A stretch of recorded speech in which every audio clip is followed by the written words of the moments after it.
Now and For, a study of the method of the man who wrote the book that enraged the fans, that battered the myth that John built. Lennon Goldman, The Making of a Bestseller. Celebrity is a setup. This film is about celebrity, how you get it, how it's maintained, what it does to you, what it does to others. Once you become a celebrity, you become an abstract, existing only in other people's desires. And those desires are contradictory and extremely powerful. This film is about a man who doesn't appear in it. You see him only in the reactions of Charlotte Nugent, his researcher, or in a 5-year-old film clip. Albert Goldman did appear in it originally, but pulled out at the last moment. And despite his initial cooperation and a close relationship with the program makers, he didn't agree with the way that he was being represented. Why? All this began 4 years ago when the program makers started to film The Making of a Bestseller with Goldman's cooperation. After his huge biography of Elvis, which attempted to demolish the Elvis myth, Goldman was about to quit rock and roll books. His research was fantastic, but he had problems with emphasis. His glee in pointing out the squalor of Elvis's life wasn't counterbalanced by an understanding of how the music that he made affected people's lives. On the point of beginning a book about Chaplin, Goldman was seduced, as any of us might be, by a $1 million advance from William Morrow to write a bestseller about John Lennon. Now, if you pay out all that money, you expect something in return. If you're a publisher, you want a book about a celebrity, and a celebrity that people care about, whom they think is some kind of idol. You need to make the news pages, not the literary pages. But there's only a story if you can dig the dirt, which we all want to read. New Yorkers have a phrase for it, dish. But what is the dish? One man's dish is another man's PR. How do you find the truth? Are you actually interested in writing the truth? As this is the biographer's difficulty. Whose perception do you trust? Who's telling the truth? That this film plunges you into. We go through various stages of Goldman's research. Liverpool, radical New York, the isolation of the last 5 years. And we see what these people have to say. The film doesn't make judgments. You have to decide who to trust. But everyone's on the make. Everyone has their own angle. Everyone has something to sell. What you get from the interviews is that Goldman's research is thorough and accurate, particularly about Lennon's last 5 years and the way in which Yoko Ono stage-managed his celebrity after his death. It does dent the myth of Lennon as a post-feminist house husband, but in the end, does that really matter? It may seem irritating to a secular person like Goldman that people invest John Lennon with such divine qualities, but then Lennon paid for it with his life, and in the ultimate scheme of things, it's an unimportant obsession either way. So what's important here is why Goldman is using his considerable intelligence to write such a mammoth, brilliant book that is so flawed by its homophobia, its viciousness and self-hatred.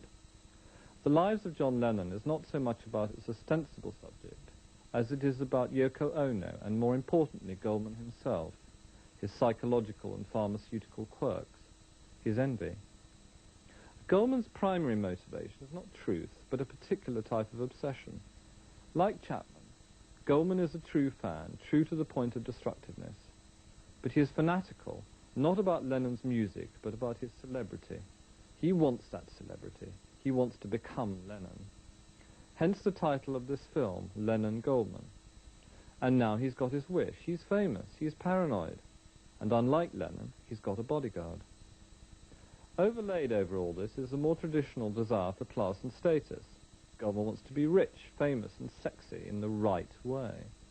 Within his circles, you can achieve this by slagging off dead rock stars. This gives his attack of Lennon's legacy a peculiarly contemporary air. Just like the New Right, Goldman's polemic attacks the often illusory but fundamental social gains of the 60s. Implicit in his criticism is a disdain for popular culture. Whatever the motive is, there is the same cultural result. It's no accident that his book was serialized in the Daily Mail. This film gives you an emotional tour through this process. The truth is complex and irritatingly contradictory, just as Goldman's book is neither wholly good or bad. In the end, the makers of this film make a statement. If you dish it out, they say, you've got to take it. Goldman makes moral judgments about Lennon, but won't let others judge him. So he pulled out because, I quote, "You'll put me on trial in this film, and I don't see why I should be judged by anybody." So this is a parable about celebrity and about the principle on which too much of the media is run: envy.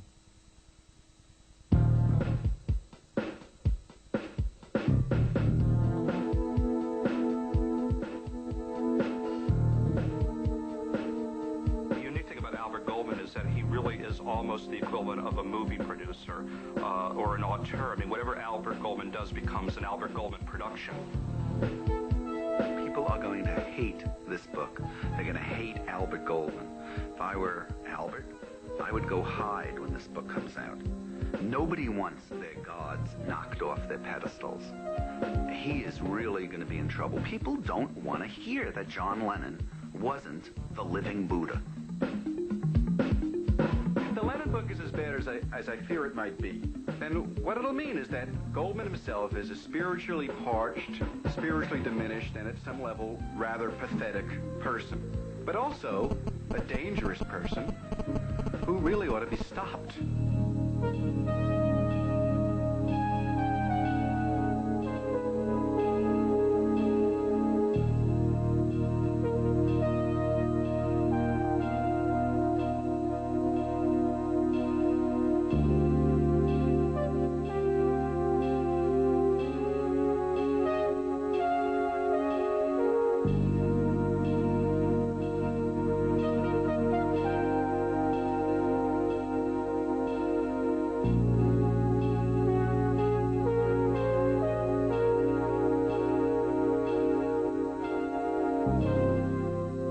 Interesting things about a bestseller is that it seems to have a kind of life of its own.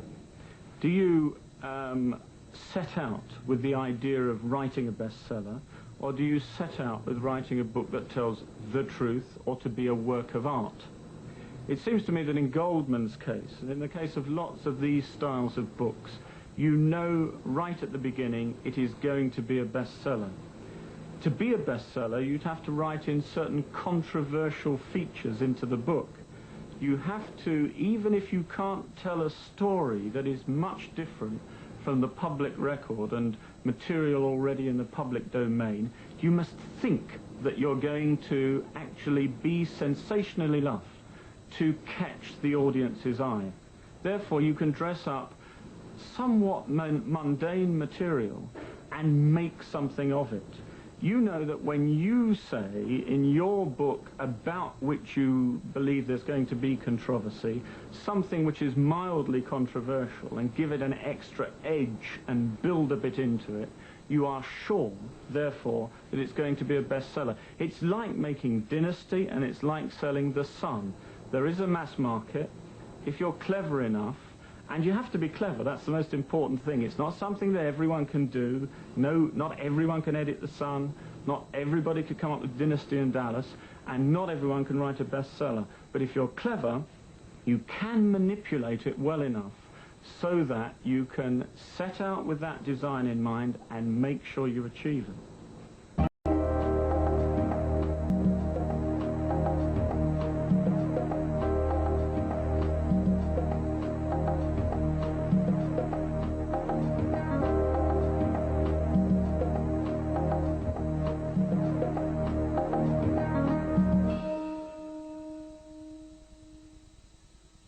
I just felt a tremendous lack of candidness among the people I was interviewing there. I never had the feeling that I had in New York, where you'd call someone up and they'd either say yes or no.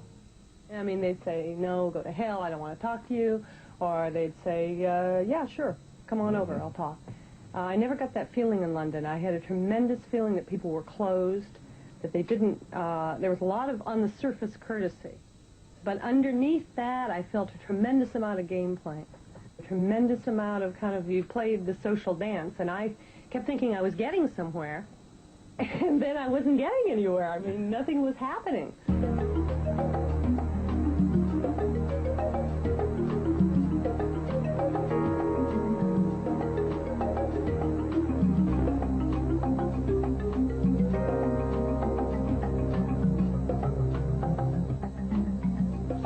long time ago, and I've actually forgotten pretty well exactly how it happened, but somebody called me up and said Albert Goldman wanted to interview me.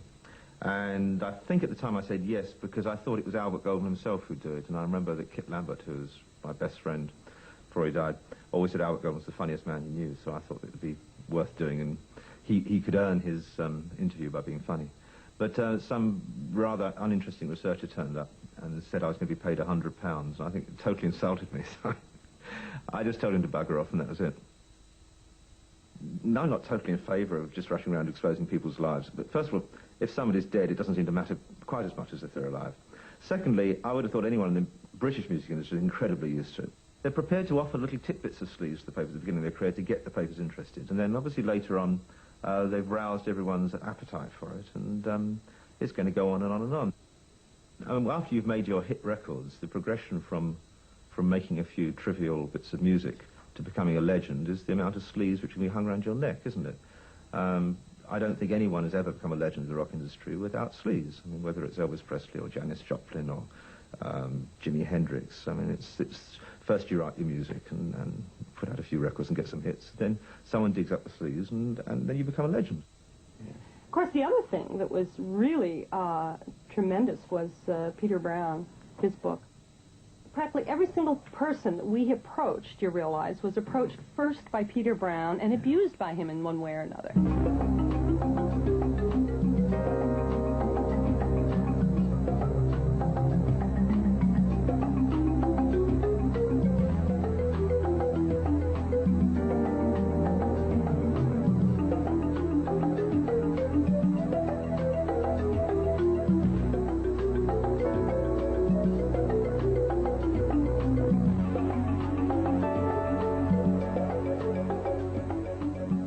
Albert Goldman is probably, almost certainly not the right person to write a biography of John Lennon.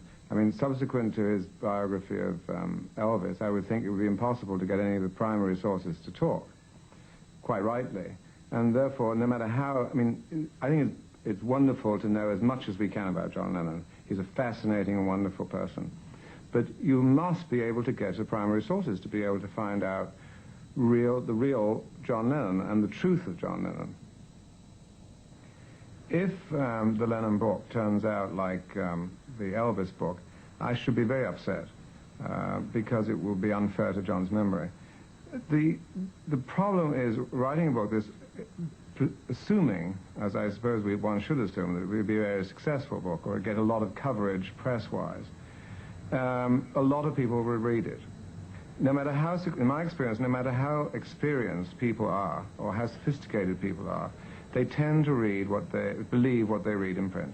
So that if you're going to get this hatchet job on John without a balance and without the other side of the picture, and then it cannot be fair to him. In Liverpool, you're dealing with the people who knew John as a child, people who grew up with him, ordinary people. You're not dealing with this whole strata of people you were in London who are the agents, the promoters, people who were looking to make a buck off John Lennon, people who knew him in his heyday as opposed to people who knew him when he was growing up and knew him in a kind of a natural way. I see the London people as knowing him almost in an unnatural way. It was all an exploitive way. I think it was an exploitive relationship they had with him in London. And in Liverpool, it was just the opposite. I thought I was going to float away on a sea of cakes and tea.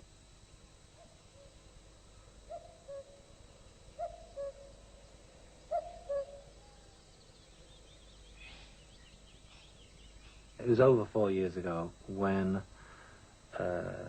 I was approached by a man called Albert Goldman, who was writing a book the definitive book on an old mate of mine called John, who just happens to have a surname called Lennon. So I rang round a few people. And the one that really sort of made my mind up in terms of, no way am I going to touch this gentleman with a barge pole, was an old friend of mine, used to be married to one of my scaffold chums, Roger McGough. There was a lady called Thelma Pickles in those days, many years ago. Used to go out with John, his girlfriend, many, many years ago. And I said, Thel, I've been asked to do interviews for a book by a man called Albert Goldman. She said, oh.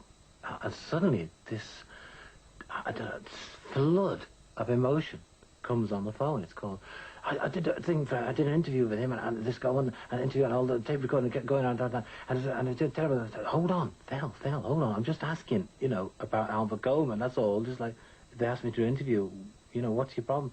Well, at the end of it, and I did the interview, and at the end of it, I felt as though I'd been mentally raped. What I suddenly realized she meant by being mentally raped was, and I was able to give her, I said, oh, I see, he's that, so I was, calm down, Phil. I see, he's that sort of, it's that sort of book, he's that sort of person. I said, I have knowledge of people like this, and I have been approached by people like this for many, many years in my role as Coates' Beatle brother, because what they have do, they're still doing it, and what they will always do, it's called the gutter press approach. And what they do is they ring you having already written their article, and all they do is leave little gaps, and all you do is quote, and they fill in the gaps. And so they'll, and like I would have done if I'd have done that sort of book, would have been a vehicle for the man to put his own words in my mouth.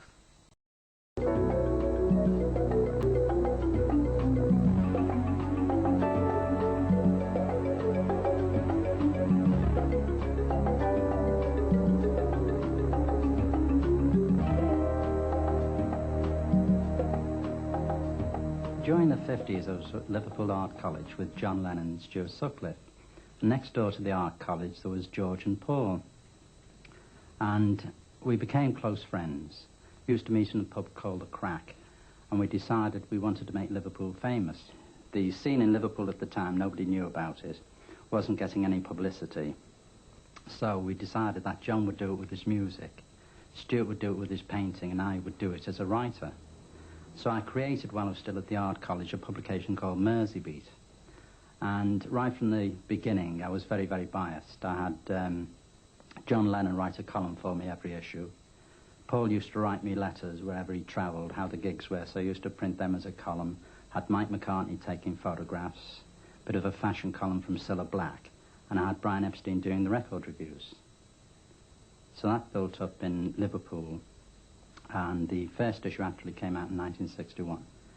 Albert Goldman, well, his researchers approached me on 4 occasions, and I refused to be interviewed by him because I actually knew the type of angle and the type of book he wanted to write. And it was common knowledge to anyone who actually knew the Beatles or really liked them that his particular brief to the researchers, the first question was, tell me all about the scandal.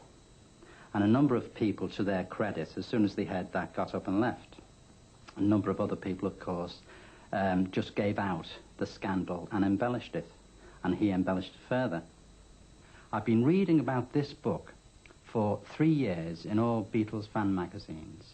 And the whole of Beatles fandom has been afraid of this book for years because they knew that it would only be a certain type of book.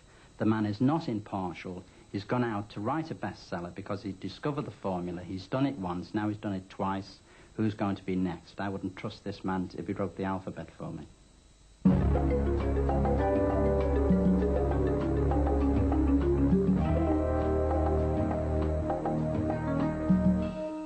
Americans looked very strange to me when I came back. They all looked naive, spontaneous, just, you know, like you wanted to hug them. Also, you get a response from New Yorkers. I loved it. The first cab driver that chewed me out, I said, give it to me, you know, because you got a response. 1, 2, 3, 4, 1, 2, 3, 4.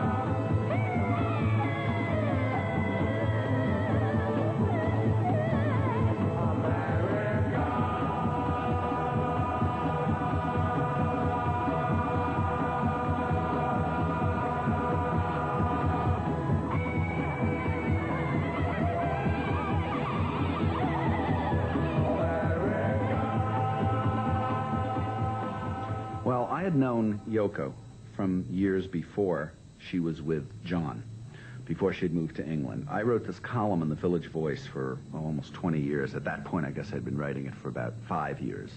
A column called Scenes. And my job in that column was to keep up with all the latest things.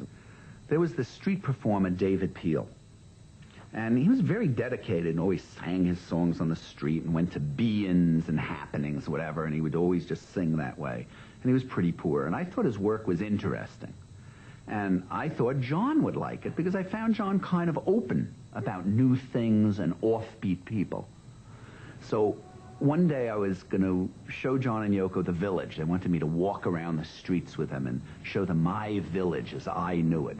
And what I did is, knowing that was going to take place a few days before, that was going to be on a Sunday, a few days before, I called David Peel and I told him about this. And I set this up with him. And John never knew this, and Yoko doesn't know this, that this happened. And what I told him to do is to be in the usual spot at a certain time that he sings in Washington Square Park. And that I would meander past with John and Yoko, and to switch singing, if he wasn't singing this certain song, to switch to his song that is The Pope Smokes Dope. It's a particularly funny song that he does really well. I had a feeling John would like it. So there we go, walking around the village, and sure enough, I meander over there, and there's David singing, and it's about 50 to 100 people, and he follows his part of the script perfectly. John has no idea this is a setup. And he suddenly switches songs to The Pope Smokes Dope. Within seconds of him beginning it, John turns to Yoko and says, "Great song. Isn't that interesting? The Pope smokes dope. That's great." And he's kind of singing it along in his head a little bit, and with his mouth he says, "We got to meet this guy. Got to meet him." And so when it was over, I waved to David to stop. He came over. John still had no idea this was going on because I told John, "I know this guy." And he said, "Oh, great, great, great." And I made the introduction and everything. And it worked perfectly. I hoped that some musical connection would happen. And sure enough, within, I think, weeks, they're in the studio and John's producing a David Peel album.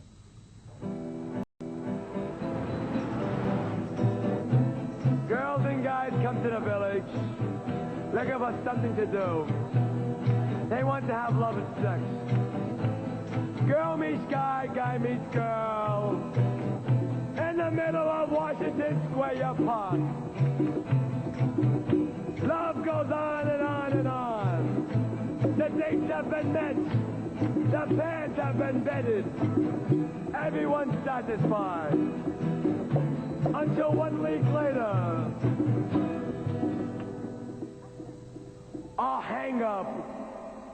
I met Albert Goldman, the author, actually by telephone. He gave me a call and he wanted to know about some of the life of John Lennon through my eyes during the time I was with him. And so I made a meeting. I didn't know who he was.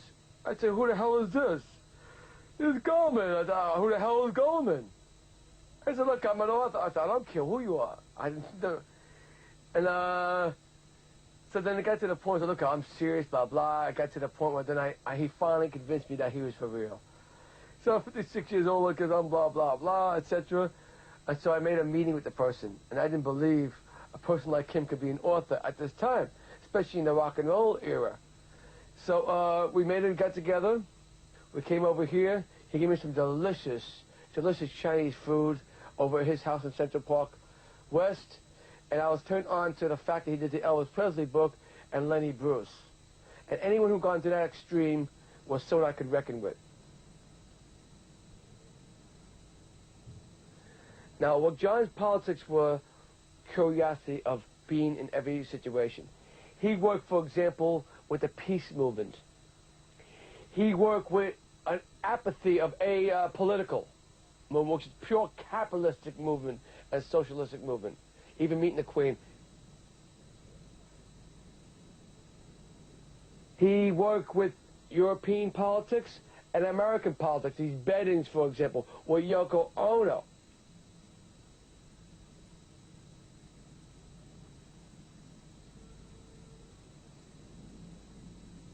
I mean, you got to understand, the part I didn't like about them, the fact she and John had smack heroin. When he told me when I was in California that he was on methadone, it freaked me out. I couldn't believe it. because I'm not into drugs like that. I don't believe in any killer drugs. But they did this. I don't think they shot it, but they had good quality, but it did affect them. And the thing is, that trip turned me off. But they did finally get out of that like this. And being smart, they were great creative artists. But when it came to living themselves, they were very naive in some parts and very inexperienced. And they started using this two-dimensional trip to live their life. Hence, they were very, very marked for Mark David Chapman to shoot them. I mean, they had no bodyguards. And they worth over $100 million. They're doing recordings, going to 72nd Street, the portholes of Central Park, where everyone from muggers right on to anyone from anywhere in the world had access to them, with a famous address called Dakota. Mark David Chapman was able to, he was able to do everything by a script. Check it out, get an autograph like Judas being at the same table with Jesus Christ. And say, "Is it I, Lord, that hath said it?" So Mark David Chapman doing the same thing, gets an autograph album, and that night he blows John Lennon away. Because nobody understood that you cannot underestimate life itself. You got to take it from the streets to the stage, to the studio, to yourself. And they didn't see that part, so they were smart in the arts, but lifestyle itself, living in a different kind of environment called New York City, they were very, very naive. And that's the price you pay, which I hate very much. I would never do that. I would make sure I'm protected from, like, Frank Sinatra. Okay, if you don't like that, then you got to go with the bad. The President of the United States can say, "I don't want bodyguards around my private life." Then don't become the president.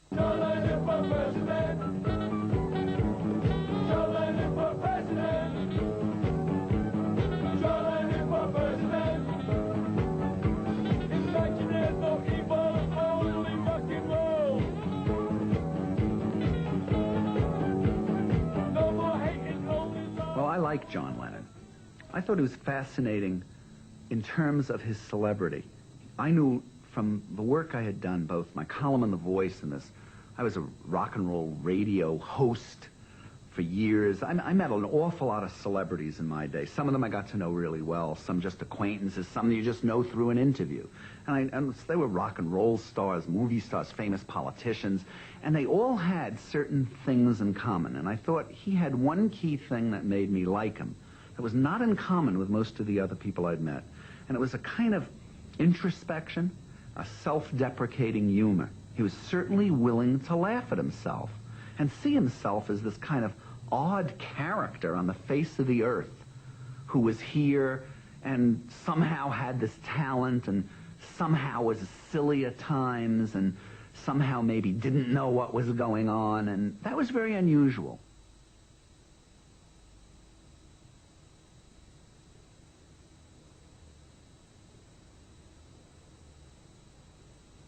However, he's not God, he's not Moses, he's not the living Buddha, he's not any of those things. And fans tend to think of him that way, not only when he was alive, but especially from the moment that he was shot. I was shocked at how many friends of mine, educated, interesting people, who know better, journalists themselves, who the second he was shot said things like, "How are we going to go on without him?" I couldn't believe I was hearing this deification of a rock and roll star. And Yoko, who they never liked at all, didn't even like. And they would say, "She's so brave. She's holding up so well." What was she supposed to do, throw herself off the roof of the Dakota? Of course she was holding up well. That's what people do.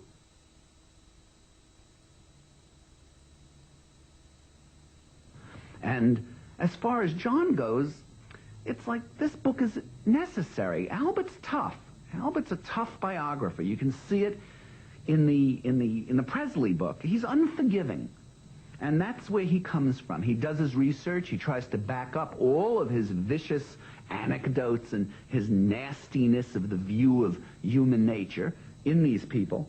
And it's necessary to do that because John Lennon was not God.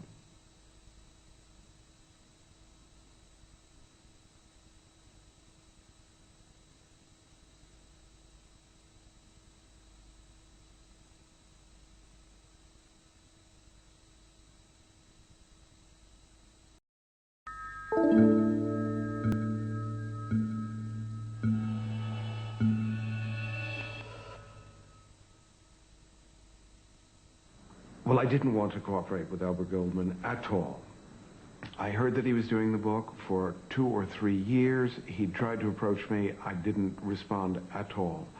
I did find that he had researchers that had become friends with an assistant of mine who was around during the time that I was very friendly with John and Yoko, who had stories to tell.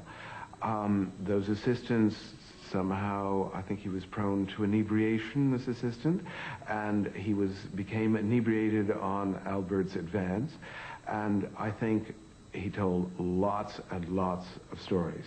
I decided to meet with Albert after I realized that he probably knew everything there was to know about me and my involvement with the Lennons, and so I met with him, and I found that he did have an awful lot of stories, things that I would rather have kept private and would still like to keep private, but at the same time, I thought he was a very good researcher and the truth would come out, and it's better to join him than to beat him.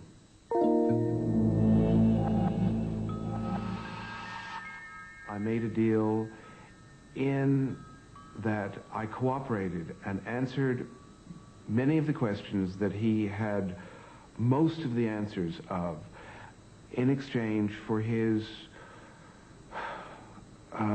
not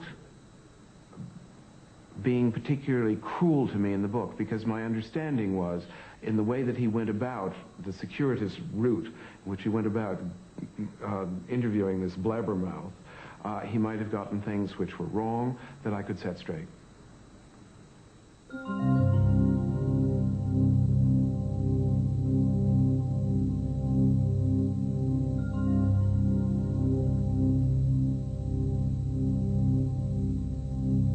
Yoko was the best playmate I ever had. Not in the Playboy centerfold sense of the word, that's not what we're talking about. She would have wonderful ideas, I would follow them up. I'd have wonderful ideas, she'd grasp them right away. We had a great deal of fun doing lots of things, expediting unusual projects which no one else would have agreed with me on except for her. She had the money to pay for them, so often I was able to go off and do things which were really exciting to me, which I couldn't have afforded, and it was terrific fun, and we had a wonderful communication about things that nobody would understand except the two of us.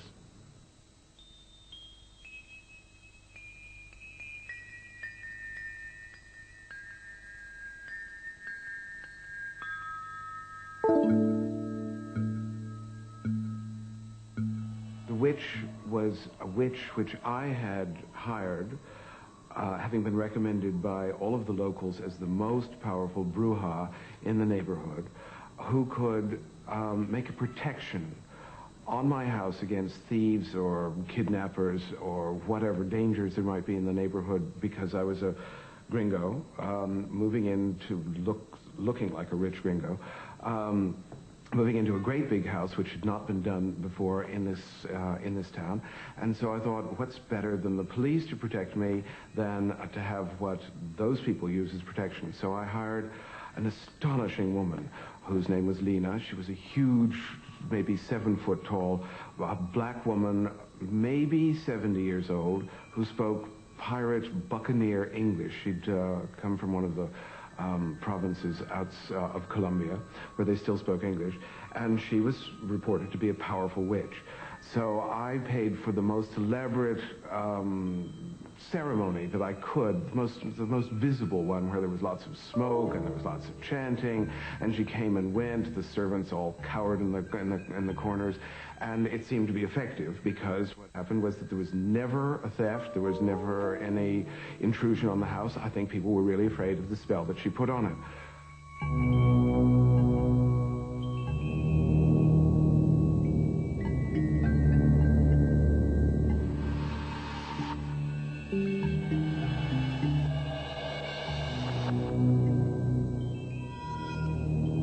So when I came back to New York after these ceremonies, I was telling my friend John and Yoko about my adventures, not taking it terribly seriously, but Yoko took it very seriously because she was apparently looking for a witch who could put effective spells and get her whatever it is that she wanted. One day, out of the blue, as usual with her, she called up and she said, "We're going to Cartagena." And I said, "Why?" She said, "I've got to meet that witch." And I said, "But the house isn't ready yet. This isn't the right time. Why don't you come down in about 6 months? The work will be finished."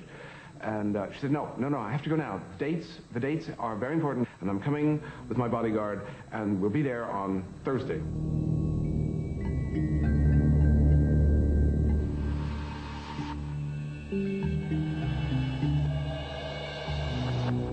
So I went down several days in advance. There was no saying no to Yoko. She got what she wanted.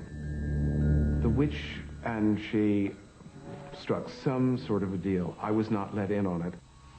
For 3 days, they did rituals which supposedly involved the sacrifice of a white dove and lots of smoke and a certain amount of chanting and waters being poured out of pitchers over her. There was a lot of hocus pocus, but I wasn't supposed to notice any of this.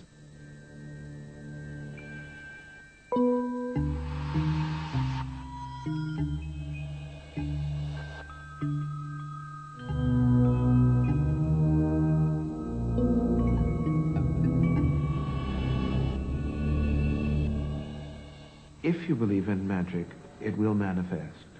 If you don't believe in magic, it can be ignored and it will disappear. And I prefer the latter. I do not believe in magic. I don't want it to exist.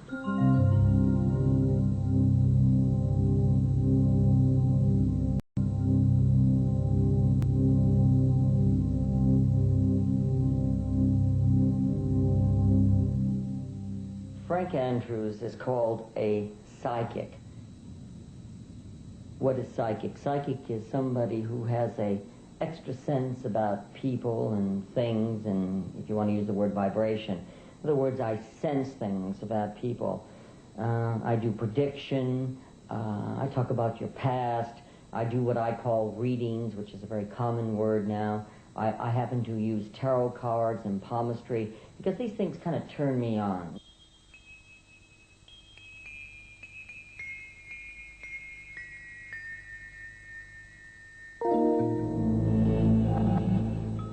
When I received a call from, I believe it's Albert or Al Goldman, it was because he received my name through this one woman who is a client. So he did call, and he came, and we sat in the garden, and we talked, I don't know, an hour, hour and a half, something like that. And it was, very pleasant, and the sun was shining, and birds, and wind was blowing through the Japanese magnolia in my garden. So it was, it was very interesting. And I said, there really is just no more to say. Sometimes an hour in life is more than enough. Yoko was introduced to me by a young woman who was a film producer. And that's a funny story in itself because I didn't know who she was. And I could not get her name right at all. I mean, Yoko Ono to me was, anything. And I just couldn't get it. And finally, at one point when she said something to me about, I kept talking about a J in her life, or J, John, whatever. And she said, well, that's my husband, John Lennon. And I know this is going to sound really crazy and off the wall, but I thought when she said Lennon, I thought she meant Lenin, or, the Russian, Lenin. And all these fantasies were going through my head. My God, Russia, snow, sleds, and then later it was very funny. I thought, well, maybe she married the grandson of. And then later I remember telling my sister, and my sister said to me, what, are you crazy? Hey, what, are you crazy? I don't know who that was. And not that let's say I don't know obviously about the Beatles, but in fact, to this very day, I don't even own a Beatle record. I like Beethoven and Bach and, Wagner. I love Wagner.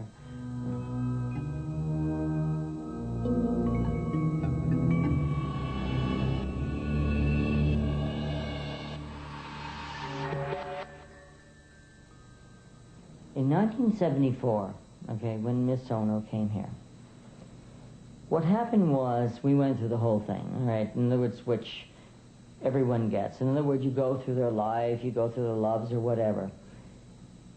Everything was finished. She got up and she was about to leave, and I looked at her and I said, you know, there's one thing more. I said, your husband, okay, doesn't have a happy ending. And she looked at me, and I said, he sleeps in blood. And she looked, and she was very puzzled, and she said, what does that mean?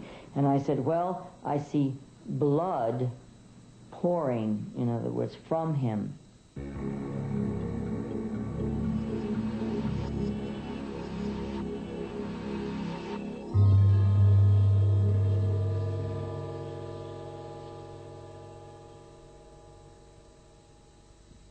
I know a lot of people who were friendly with John Lennon were terribly mistreated by him, but say only wonderful things about him. And the reason they do that, and I found the same to be true with Dylan, is that they must protect their own history. And their own history is they are John Lennon's friend.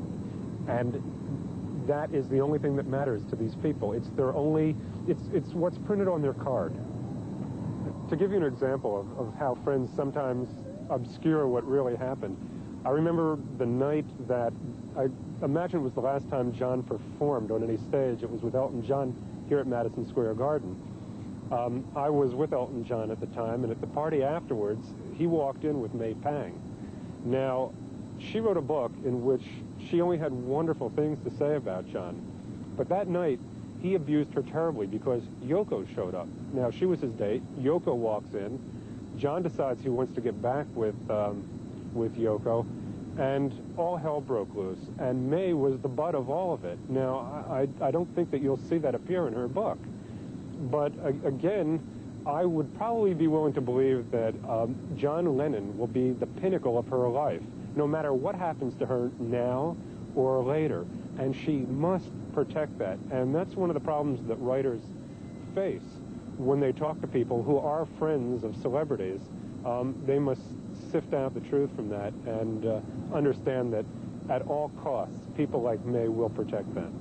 She came over, she sent them, she sent Elton and she sent John flowers for the show.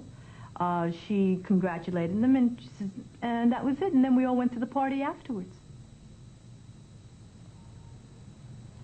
I don't know what anybody's expecting. Nothing else happened, and I heard stories that quote that when John and Yoko saw each other was like the first time. It was not the first time, and John and Yoko did not get back together again like the day after. It really happened a few months later. This was not, that was not, it did not happen immediately after. He was incredibly abusive to her that night. He called her all sorts of names and obscenities. He shoved her, created an entire scene, and Elton, of course, finally had to ask him to leave because he was making a spectacle of himself. Had I been May Pang, I probably would have slugged the guy, but as it turns out, she wrote a book about him in which he turns out to be the hero. He wasn't rude at that party at all. Yoko was there. We were all there. We were all having a good time. I just painted John the way I saw him and how he related to me. Now, how he related to everybody else and what they wanted to do in certain books that I have seen, and they did paint him like they want to preserve that myth. I don't think I preserved the myth. I think I really broke down part of it and showed that he was a human person. I mean, he had a lot of human frailties that we all had, that we all share. I mean, I didn't exactly have the easiest moments with him, but I didn't say that he was, you know, what's the word I'm looking for? He wasn't just a perfect man. I mean, he definitely had his faults, and I pointed them out in my book on that.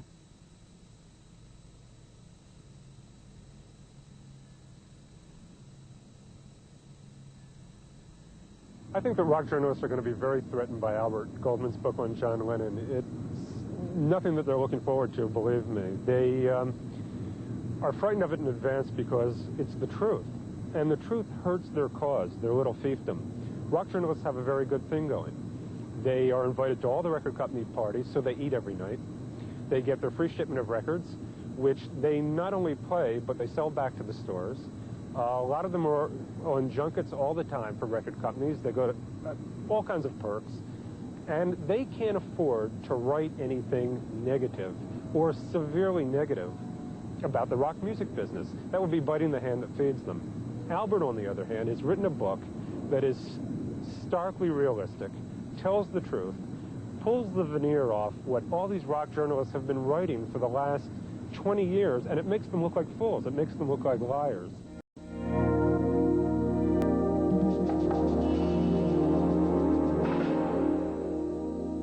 Well, I think when Albert Goldman started as a rock critic, he was older than the other rock critics, and the rock critics saw the music as theirs.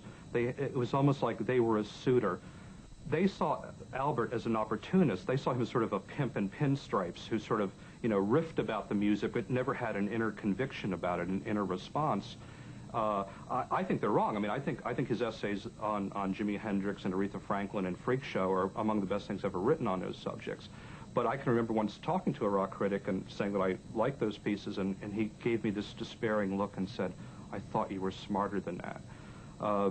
As Goldman went on, I mean, they always distrusted him, but it was the Elvis book that really had them frothing, because Elvis to them was the king.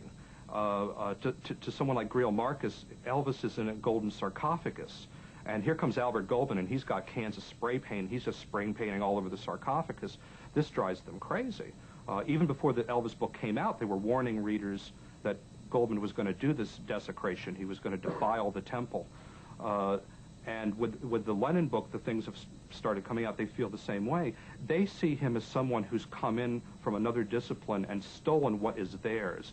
And they feel particularly proprietary about John Lennon because he's their martyr. He was their Prince of Peace. People modeled their marriages on Lennon and Yoko's marriage. And the mad cackle of Albert Goldman in the background as he sort of, goes into the sarcophagus and, drags out the bones, they can't forgive him for that.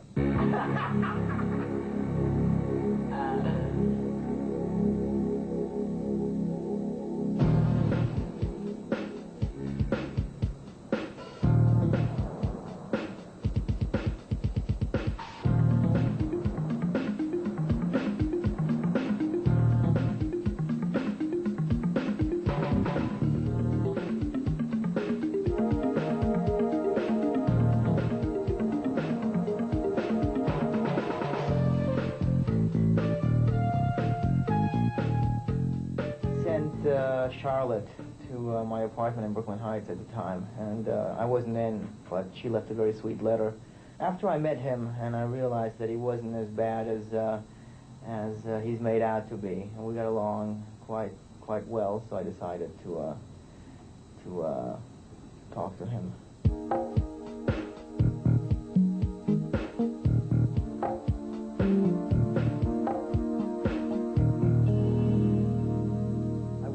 By Yoko, and I found out later that they had already checked me out astrologically.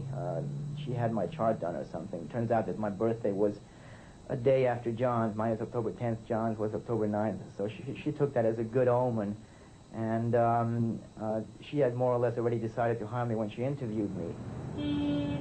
I got really absorbed in it. Pretty soon my whole life was taken over by it. I was on 24-hour call, more or less, and I virtually ceased to have a private life, and also they encouraged that. They did not want me to stay in touch with too many of my old friends because they were always afraid I would talk too much, because at that point it was becoming apparent to me that their life as a couple was quite different from the myth, and one of my functions there was to protect the myth.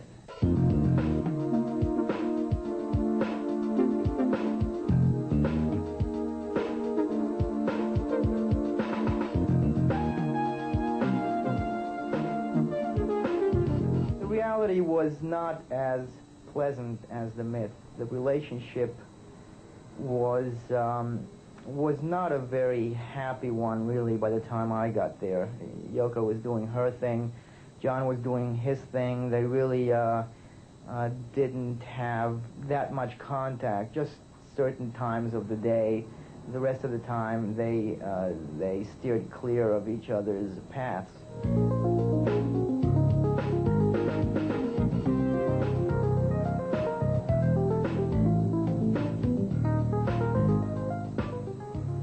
thing that I did at the Dakota before walking out, I think it was on December 9th, was to take John's ashes up to Yoko, who was in the bedroom, and they were delivered by Sean's bodyguard, a gentleman who had been put on a leave of absence on December 5th because he had disagreed with Yoko about the fact that she had publicized their schedule at the recording studio. So this gentleman, who had been placed in charge of the whole cremation process, he had been recalled after John had been shot. This gentleman supervised the cremation process and then brought in the ashes in an urn gift-wrapped. And he walked in there, put them down next to my desk, and I asked him, "What's this?" And he said, "That used to be the most famous rock singer in the world." And that's, I think, when I really started to feel that I had to get out of there, or else something might snap. But before I could do that, I was buzzed by Yoko. Maybe I was asked to buzz her to tell her that the ashes were there. And she told me to bring them up to the bedroom. So I took the ashes up to Yoko in the bedroom, and she asked me to place them under the bed, and then she asked me to tell the lawyer to bring Sean and Julian in.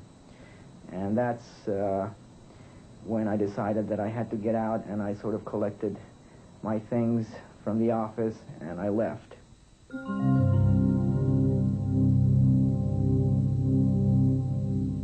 It seemed to me she was not grieved, I don't think. It seemed to me that she put on a front to those who perhaps expected her to be grieved, but among the inner circle, certainly in front of me, she put up no pretense. I think she made it quite clear that the business at hand now was to promote Yoko, and that the king was dead, long live the queen.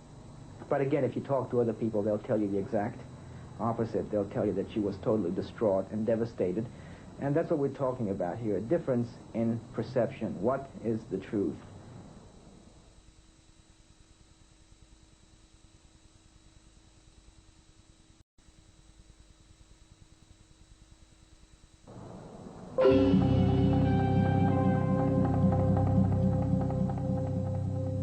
I didn't decide to do it, first of all. I just acknowledged the fact that out of all the people that were coming up with interviews in books, I wanted to be able to have a media to go through and give a story, give a good story to somebody who was going to be accurate. The man has researched. He didn't research for 6 months. He didn't research for 3 months. He's researching now for 4 years. He visited London. He went right through people that Yoko or anyone else did not want to see. He went through the nanny. Could you imagine to get to the nanny? I mean, how much information could this man go through by getting false information, right?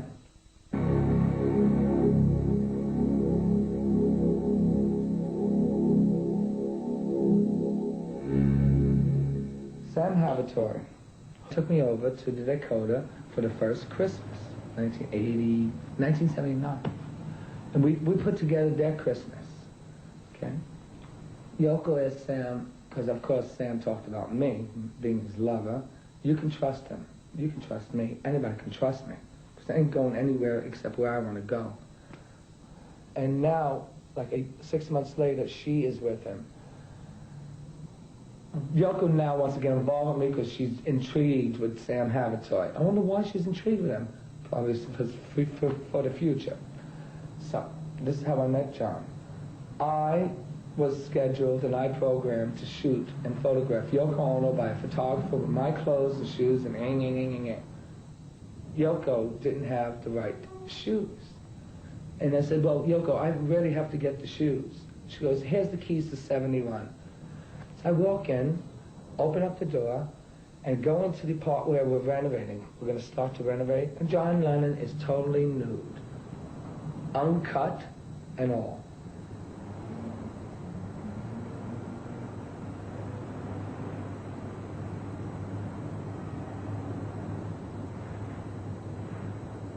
When you walk into Dakota, where John was blown away, there's the hallway now with the gold nails and rotten apple.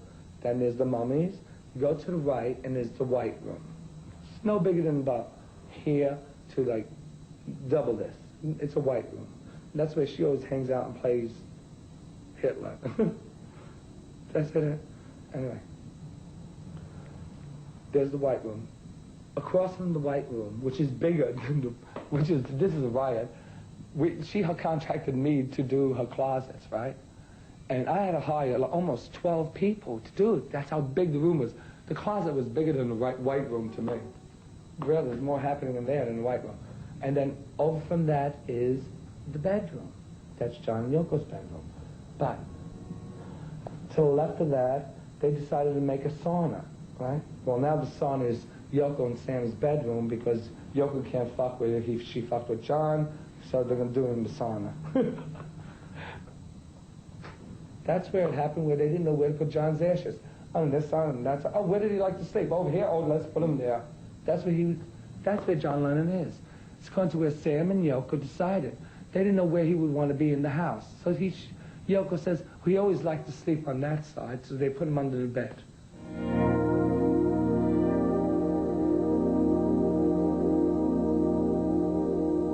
Now, I'm not collaborating with Albert Goldman. I'm just going to confirm one thing. The man's going to write the truth. And I gave him the truth. And it's going to end that way. It's going to hurt. Like the Elvis Presley story. It wasn't that a ball buster. It hurt. It hurt.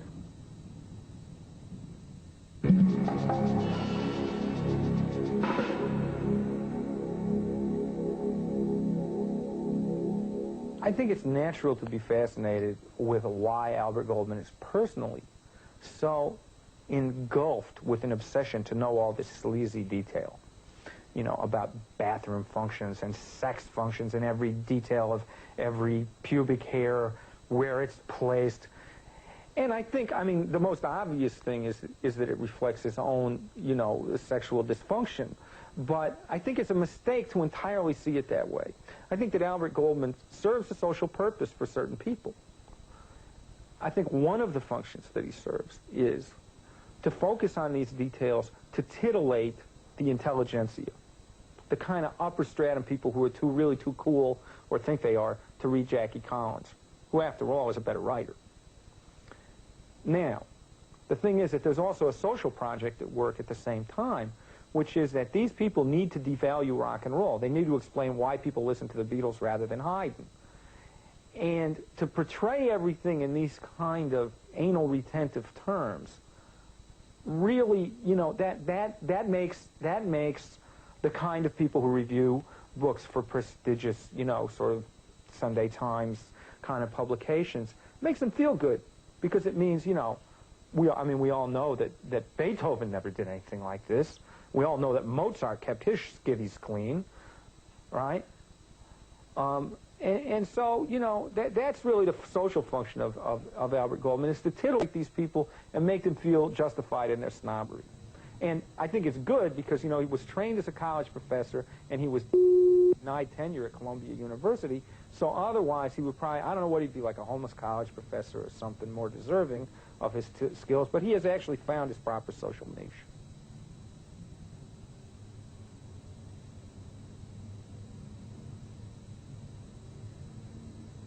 Consequences of this kind of shabby exploitation volume being accepted as a serious work of historical biography of an important figure of the 20th century, which God knows John Lennon is, are that people are fed lies about their own culture, their own history, about the relative importance of things, about the nature of human personality. And in fact, you know, it's like that old saying, since Albert's so fond of placing everything in childish terms, it's like that old saying, I'm rubber, you're glue, whatever you say bounces off me and sticks to you. And I would say that all of the rampant homophobia and sexual insecurity, all of the cultural insecurity, the worry and fretting about standing and class and status that Albert Goldman ascribes to people like John Lennon and Elvis Presley is in fact a reflection of his own deep-seated inadequacies.